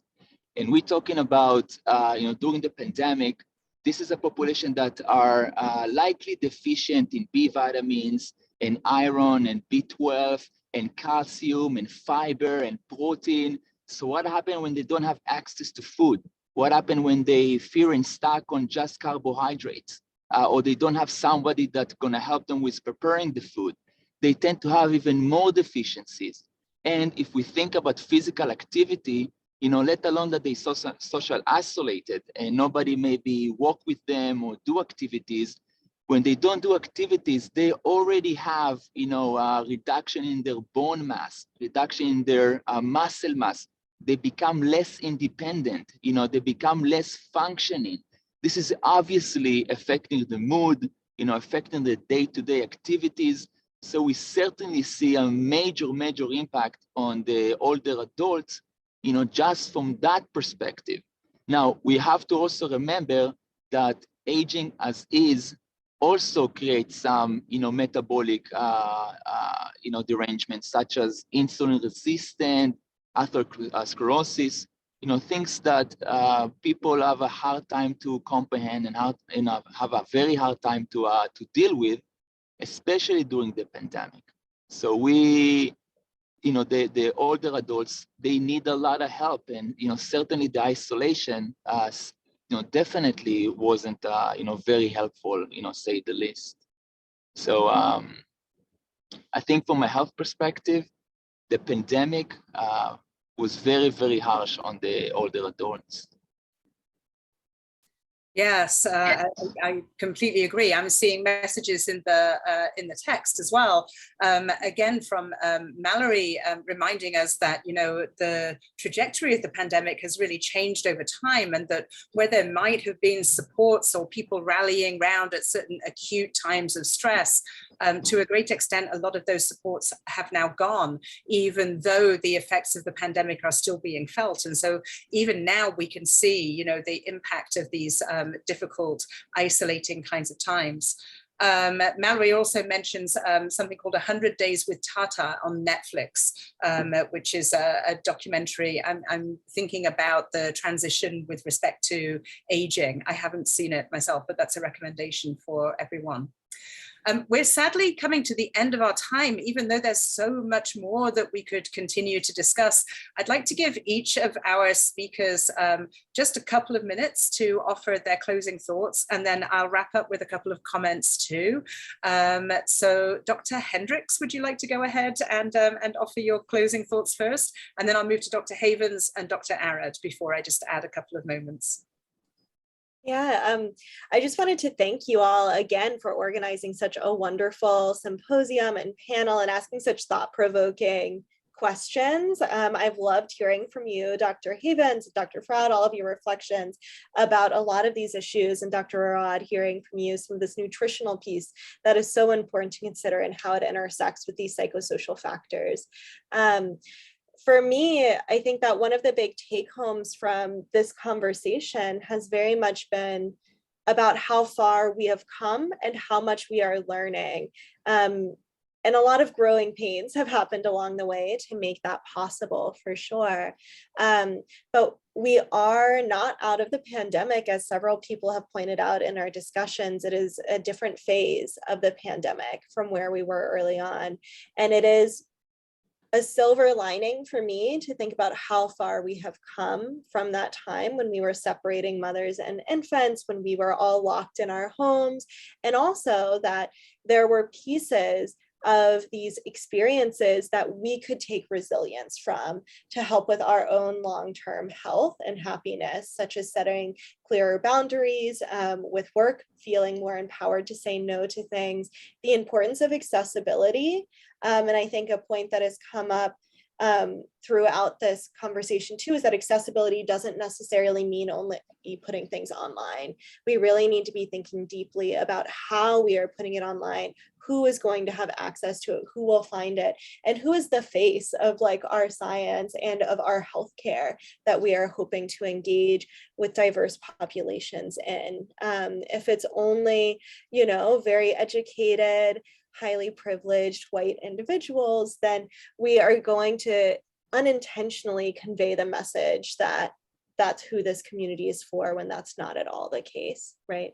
And I really appreciate all of the points that have been made about the intersectionality between race, class, and different stressors that have been and continue to be present in the pandemic, as well as intersection of developmental stage, which we know is very important in terms of aging, perinatal populations, and childhood as well. So these are my rambling closing thoughts about. Marvelous. Thank you so much. You haven't been rambling at all. It's been completely amazing. Dr. Havens, please go ahead with your closing comments. I want to echo what Dr. Hendrix said. This was such an amazing experience. I was so honored to be part of today's discussion. And I agree, we could have 100 of these. It feels like we've had such a good conversation. I was kind of like, oh man, 2 hours. I don't know what we're going to talk about. But no, I mean, there's been so many interesting and wonderful thought-provoking aspects to the research that has been shared and the discussion we've had. And this has just been a really great experience. I think in so many ways, I think about the effects of the pandemic. And again, like, oh my gosh, it's had such a negative impact on so many individuals. I don't think we've even acknowledged the massive loss of life that has been experienced in so many families and so many individuals. It's just, you know, astounding. And so to think about how many people have lost lives and the impact of that fact on the family unit, on financial insecurity, and then the effects of having the disease, having COVID and the loss of work for that, and then long COVID. I think there's just so many layers to this, and it's just been a privilege today to be able to talk more about it. I'm going to drop my email into the chat if anybody wants to have continued conversation. If you're interested in more of the work that I'm doing, I'm happy to It's very generous. Thank you, Dr. Havens, and thank you for especially the reminder to acknowledge the terrible loss of life that we have all experienced. Necessarily, our perspectives are survivor perspectives. So I think it's very important to acknowledge, you know, really that this pandemic has been such a traumatic time in that specific way. Thank you. Dr. Arad, would you like to go ahead and offer some closing comments? I'm so sorry we didn't get a chance to hear more from you today. I know. I obviously joined the other speakers. You know, thank you for the opportunity. This is extremely important. You know, we just need to make sure that we, you know, fighting COVID, that we're not just winning the battle, but winning the war and not leaving anyone behind. I think that is very important to kind of try to resume our old good habits. And don't be afraid and seek help, you know, if we need to. And many people need help, but they, you know, don't have anyone to reach for. So we can be very sensitive, especially with the older population. And I think this is something that we need to speak about because obviously the pandemic changed a lot of us. But really, you know, there is a lot of discussion about whether physical activity, whether nutrition, you know, what type of nutrition, physical activity. You know, the research is very young.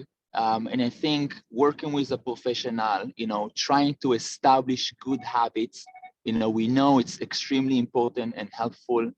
So I just hope that we can resume our old normal life, you know, in some kind of way. But thank you so much for having me. Thank you, Dr. Arad. Yeah, I mean, in reflecting what I wanted to say as this closed, I must admit that I was thinking of ways to perhaps bring what could potentially have been rather a gloomy discussion to some sort of, you know, positive kind of point. And so I made little notes for myself, like get comfortable with uncertainty and keep calm and carry on and be thankful for the positives and those kinds of, you know, platitudes. I mean, these things are said very often for good reason, right? And I do think that they have some value. But I find myself as we come to the end of this discussion with really quite a changed perspective. First of all, I'm in awe of the boundless energy and compassion and kindness of the students who organized this and their motivations for organizing it. That drive for connection and the drive for deepening understanding and the drive for extending the reach of our research and our knowledge, I think has been just extraordinary. I am so proud of you all, as if I had any right to be, but mainly so impressed and so in awe. I'm also in awe of the generosity of our speakers and your willingness to spend time and energy and share your expertise with us, and, you know, many years of dedication and hard work that got you to a point that meant that you could engage with this phenomenally complex situation in the very profound ways that you are each doing. The ways that the threads of research have drawn together these main themes of, you know, preventative approaches, multidisciplinary approaches, meeting individuals where they are and understanding the individual needs of each person, while also trying to zoom out and take that kind of, you know, broader global perspective. As Dr. Arad just said, not leaving anybody behind, being open to the ways that we can do things better, the ways that we can change, and the ways that we can improve our work and our practice and our research. Acknowledging our privilege and acknowledging that while we worked for much of it, some of it also was unearned, and acknowledging that we can then use that to help others and to ameliorate the inequalities that were so profoundly underscored by the pandemic. And recognizing the role of transitions, the stress of transitions. You know, most of us deal with students or graduate students, but we also are clinicians, practitioners, people who work with other kinds of populations too. We're parents, we're friends, we can see when our communities are going through changes. And because of these kinds of conversations and these kinds of connections, we're better equipped to support people as they need to go through those changes, and ourselves to model the ways that transitions can be addressed and handled. So mostly I'm leaving with a sense of real gratitude. And in that spirit, I would like to hand this over to the Synapse. I think that Noam is going to step in and say a few words. Just before I do that, my greatest gratitude goes to the audience. Thank you so much, each one of you, for listening, contributing your questions, contributing your own experiences, and just being here. We are so thankful for that. So thank you, and over to you, Noam. Thank you so much, Dr. Froud, and to Dr. Hendrix and Dr. Havens and Dr. Arad and the Synapse and Leary for coming up with this brilliant idea due to this unexpected pandemic, and all the participants. And I think that really we've summed it up pretty well until now. But I think that, we started this conversation with Dr. Havens mentioning the appreciation of life. So I think that we can absolutely end with this note.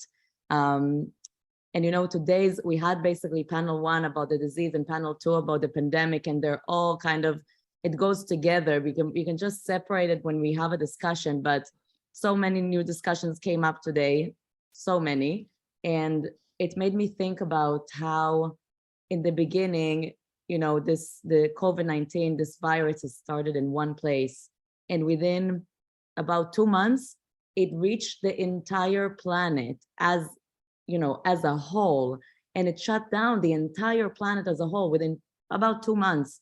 So I think that if we have this power to cause such damage, and doesn't matter where it came from, I think we absolutely have the power to heal. I know it sounds a little like a cliche, but we're all connected, and we can see it from the negative perspective. And I think that we can really remember and have that appreciation of life towards healing, and how we truly are connected, and we can reach all the populations that we want. We just need to really, like Dr. Arad has mentioned, to focus on it. And Dr. Hendrix was talking about building resilience. So all of these ideas are kind of like combined, and we really want to end this fascinating talk with a positive note. And the future is bright, and we have the ability to change. And neuroplasticity is something that, that's why we're here. That's why the Synapse is here, because of the pandemic, and thanks to brain plasticity. So thank you so much for joining us, and excuse my voice. And maybe that's it for today. And I think that Mahima has shared here, and also just our names, Mahima, Sarah, and Leary, thank you for all the work that we've put into this. Mahima has shared our Instagram, but it's inside a message, so I think it's not really clickable.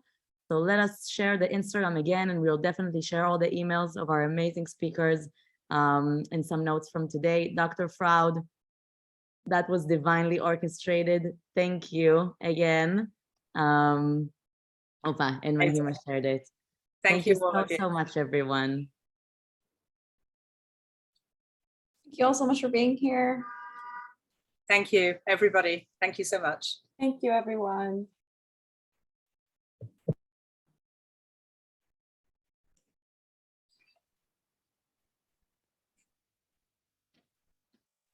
And someone asked about sharing some things about notes about the talk. Yes, we will. Yes, we will. Of course you will. The symposium, 2 panels. Yes, we will.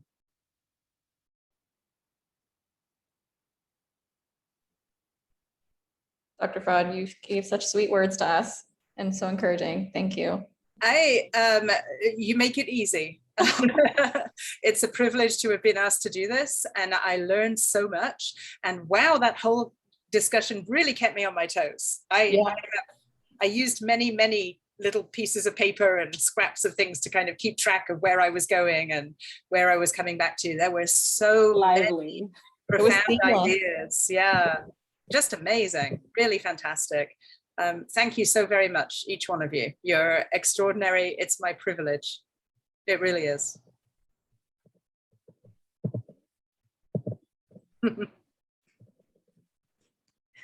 That's nice. I think the last one most of standing our is my audience dad. Yeah. Oh, that's very sweet. Probably wants to say hi.